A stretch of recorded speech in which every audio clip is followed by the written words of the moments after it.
लाडक्या भावांना, लाडक्या ज्येष्ठांना, लाडक्या शेतकऱ्यांना सगळ्यांना शुभेच्छा। बळीराजाचं आलेलं संकट दूर हो आणि त्याच्या आयुष्यात देखील हा पाडवा सुखाचे, आनंदाचे, समृद्धीचे दिवस घेऊन येवो।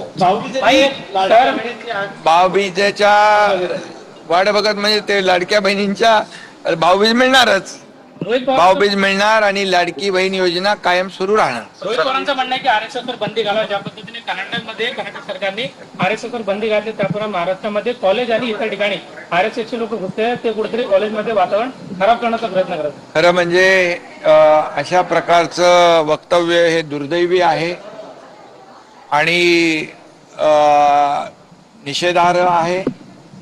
याची निंदा, निषेध करावा तेवढा कमी आहे, कारण RSS राष्ट्रीय स्वयंसेवक संघ हा एक कडवट देशभक्त, राष्ट्रभक्त ही संघटना आहे आणि कधी जेव्हा आपत्ती संकट येतं त्यावेळेस RSS ही संघटना धावून जाते आणि प्रखर राष्ट्रभक्त आणि देशभक्ती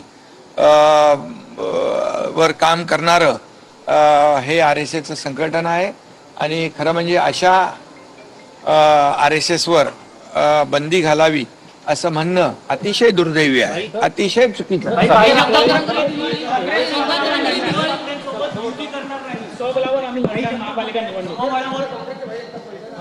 आता लोकशाहीमध्ये प्रत्येकाला अधिकार असतो आणि लोकशाहीमध्ये प्रत्येक पक्ष आपापला निर्णय घेत असतो, त्यामुळे त्यांचा तो निर्णय असेल।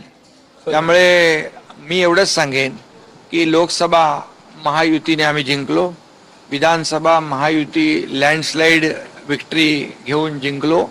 आता स्थानिक स्वराज्य संस्था देखील मध्ये महायुतीचाच भगवा डौलाने फडकेल।